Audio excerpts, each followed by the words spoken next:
Welcome back to another episode of The Slow and the Boring.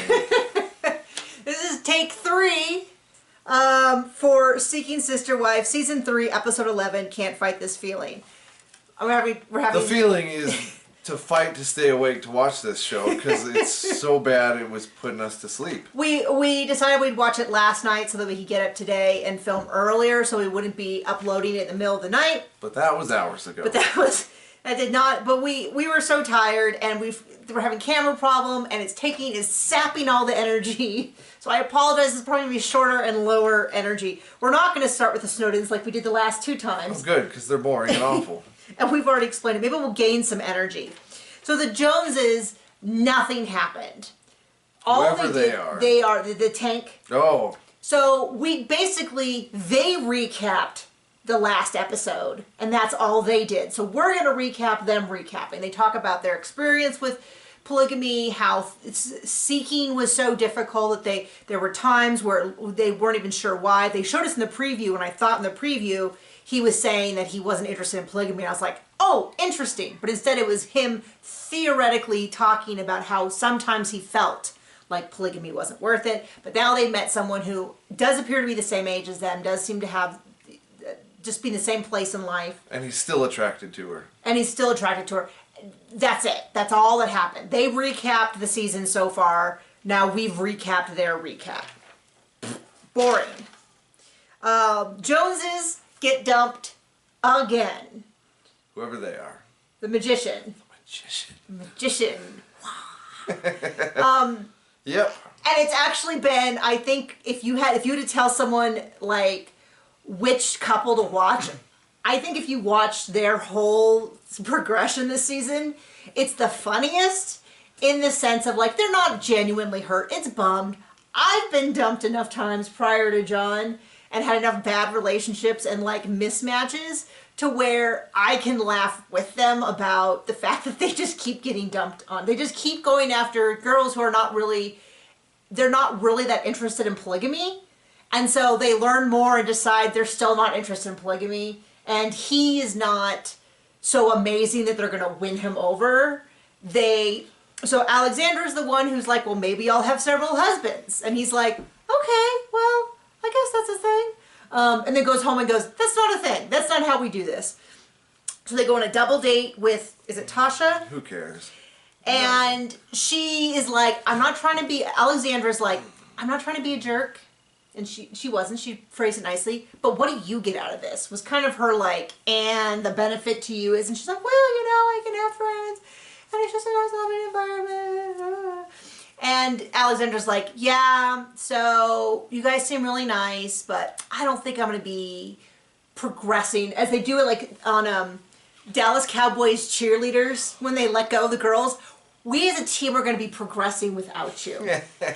This is the end of your... But there wasn't as much crying as there is in that show. On that show, yeah.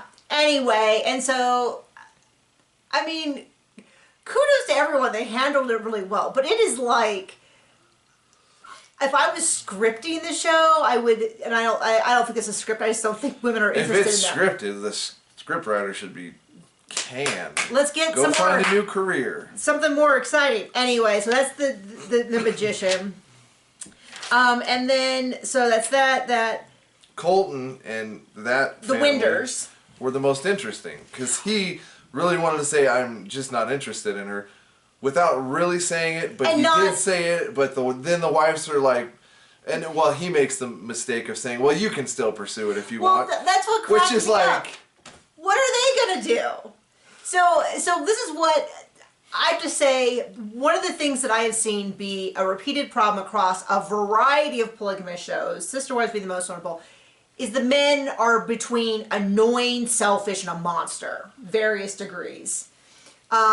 Colton seems to be the one in this family who's like thinking about the family. You know, he's a pharmacist, which makes money, but he can't just support endless wives. He wants to go work on his farm. He wants to have enough time for his kids. He wants to have enough time for his wives. And he wants to be attracted to any new wife coming in, which... And he was also very careful. He didn't say that he didn't say anything about Kimberly to imply that she was less than an ideal potential mate. He was very careful about that. I don't know if it's just because he's on TV or whether that's just his personality, but he did everything in his power not to say anything mean about her.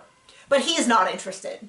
And he has tried to say it every way from Sunday, or however that phrase goes, every way he can this entire season. And his wives just keep being like, well, give her a shot. You can't just, come on, let's go. And finally he says, I'm not interested, once again, I'm not interested in pursuing a courtship with her. Like the most polite boss turning down an applicant.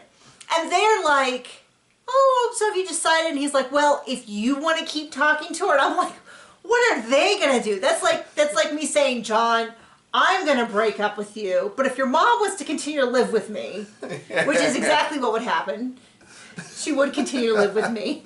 No, but my point is, it's like, and talk about what? I mean, I don't know whether he was saying, like, of course you guys can still be friends with her, or whether he was, like, just unwilling to shut that door. And they're like, we liked having her, once again, we liked having her around. She jumped in, and I'm like, get a maid or something. Like, I don't know, get some friends. You can have a friend who comes and hangs out. Maybe one of your cousins can just come and visit for a week. Not to marry, but just, like, maybe you just need to have like a sister who comes and spends a week and hangs out and then takes off. I don't know.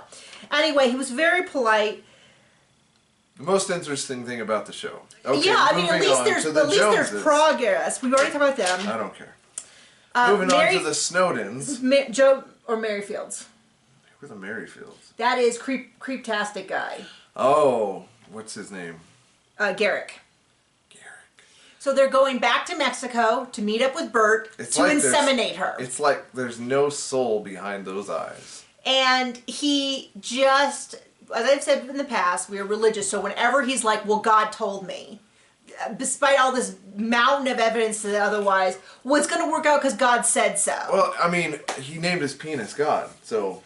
talking from the heart. That would be the plot twist. That would make it all make sense. It would make sense. And she talked to God, and he's hoping God will convince her otherwise. But this is that could go down such a horrible... Oh, I know. Well, we're done with that. Anyway. Yeah, we'll just cut the sacrilegious off there. To be clear, we don't believe that. But anyway, it starts off at the beginning. We definitely don't believe his penis is gone. No, we do not. I can say that with 100% certainty. I don't think we'll get any pushback on the comments either. People are not going to be like, well, actually, no. We'll talk about what springs up. Anyway, John, you're so terrible. Anyway, when the season started, they were in this together. They were making all the decisions as a group. Well, now So he said, well, she kind of seemed, and then they went to Mexico, and she started getting cut out of decisions. And he was like, well, you just need to deal with your jealousy. Okay. And then now they decided that him and Bert are going to, and this is what gets me, is he's all quick to now they're going to have a child out of wedlock, all this kind of stuff. Well, what I loved was it was their anniversary dinner, and all they talked about was Bert. All he talked about was Bert from Brazil. Yes. And I said that wrong last week. I apologize. I just wasn't really thinking. I said she was from Colombia and she is from Brazil. Unless I got it wrong again. In which case we don't care.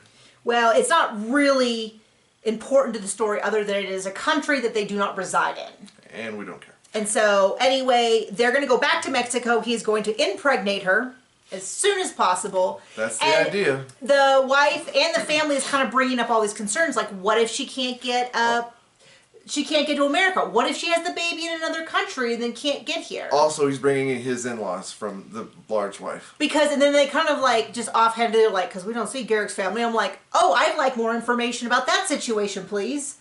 There might be some answers mixed in there. Anyway, they're going to go down there. Like his dad's a pastor. I don't know. I mean, anyway. And I think the only reason, I don't think that her family's crazy about him. But they also don't want to be cut out from her life. I think that's, and the kids. So they're just waiting until he kicks her out, which apparently happens not too long. Yeah. Anyway, they're going to go down there. He's going to impregnate her. They get a villa. It was so creepy, and I felt like hurtful when they like found this big, beautiful room, and he's like, oh, this is Bert and I's. And she's at the door like this. Like, she's just smiling with, like, I don't even know what the shock, depression. Hey, you just... I mean, you us dragged as the whole viewers family. just came from the anniversary dinner, so it's like, what were you expecting? I mean... Well, and they're bringing the kids, and it's just also, like, I hope that they're setting aside money for the kids in therapy, who, I don't know. I mean, but you could say that about any TLC show. Anyway, and lastly, the Snowdens. We've actually discussed this twice on the ruined versions. It's going to be just as boring as the first two. So he's going to get engaged. Last week, all they did was talking about getting engaged. This week, they get engaged. So he takes her out on their second date because they've been in quarantine. Once again, COVID making the show so much more interesting. She's been there for 5 months. He takes her out, drives her around forever, brings her back, takes her down the side yard with all these candles. Of course, she's got blindfold on so she can't see it. They turn the corner. I thought, well, that was wasted, except TV. So it looked good on TV. They take it off, and she's totally confused, and I felt like she wasn't even sure how to react. Like, am I supposed to be angry or surprised because I was punked? Is this a prank? Am I supposed to be, or am I supposed to be, and the kids are like pressed up against the window like this. And then he asked her to marry her. She actually, to me, didn't seem, I don't know, what did you think? It was boring as crap. But she didn't really seem that excited, but she said I don't care how she yes. felt. Me as a viewer felt like I got robbed for a few minutes of my life. Anyway, he puts an anklet on her foot, which I guess is traditional in his culture. The single line in the entire episode that was the most interesting to me. And then, I don't know, it just felt very anticlimactic. She didn't quite know what to expect. She didn't understand what was happening. Didn't even seem that thrilled. And then she's kind of like, well, getting married is a big step. Yeah, getting married is a big step. And it kind of was, it was kind of like... Grass is green. Yeah, I don't know. Maybe John and I had an unusual engagement because when I was pumping the brakes the whole time. That sounds so bad. But I had never really been in a healthy relationship as evident by my story about getting dumped a lot and all the terrible boyfriends I had. And I wanted to make sure that I was really, truly in love. And so I pumped the brakes for a long time. And then I was like, oh, I could really see getting married. And he's like, oh. And we were engaged within a week. But when we got engaged, we could have gotten married that day. That's how ready I was. It wasn't like a let's get engaged and we'll see how things work out. It was like, we'll get engaged when I know this is the man I want to spend the rest of my life with. That's it. So we got engaged. We got married as soon as we could, which I think was 4 months. In retrospect, we would have just eloped right then. But my point is, maybe that's unusual for people because we got engaged. We knew we were ready to start this new life immediately. And maybe a lot of people use that as a testing time to figure out if maybe they want to go to the next step or not. I don't know. But it was just kind of weird to me that she was like, wow, this is a really big step. And you're like, yeah. That's what getting married is. It's a big step. And what have you been doing for 5 months stuck at home quarantining? Anyway, that is the episode. I'm glad that we finally got it filmed. And yeah, bye.